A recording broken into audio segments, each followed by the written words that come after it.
Skating with the Bears by Breakspeare. Published by Dutton Children's Books, New York. Winter had come to the lake was frozen solid. Everyone from the village was out skating, but Tim could not learn to skate no matter how hard he tried. He hid behind one of the big snow mounds and watched instead. The lake was crowded with skaters. Some whizzed about and some slid along sedately, and some did fancy steps and twirls. But Tim wished he could skate too. Later that evening, after all the other villagers had gone home, Tim sat by the edge of the lake, and he put his skates on and stepped forward and fell down.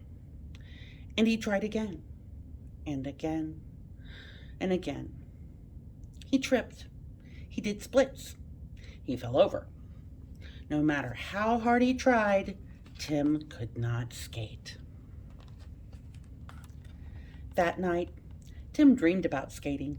He skimmed over the ice, slipping and sliding gracefully along, amazing everyone with his style and finesse.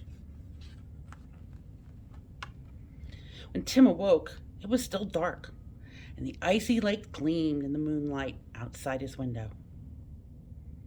"I will learn how to skate," he whispered.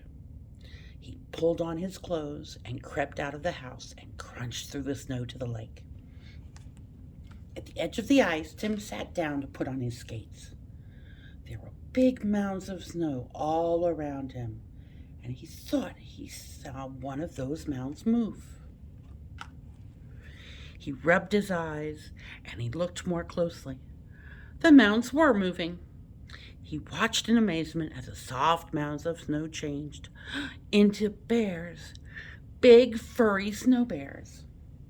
The smallest bear held out his paw. "Come on," he said. "Hold on to me." And so Tim wrapped his arms around the snuggly bear.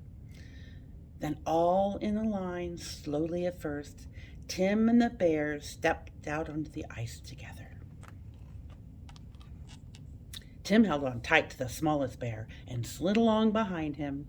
Tim's skates skimmed over the ice, and he didn't wobble or trip. Faster and faster, the bears went sliding smoothly across the lake, and Tim laughed and went faster too. "Look at me!" cried Tim. He let go of the bear and flew across the ice. He was skating on his own. Round and around he went, laughing and skating with all the snowy bears. Then Tim stopped to rest, and it was nearly morning and time to go home. The icy lake sparkled magically as the bears gathered around and Tim said goodbye. "Will I see you again?" asked Tim. "I hope so," said the little bear. "Maybe one night we'll meet out on the ice."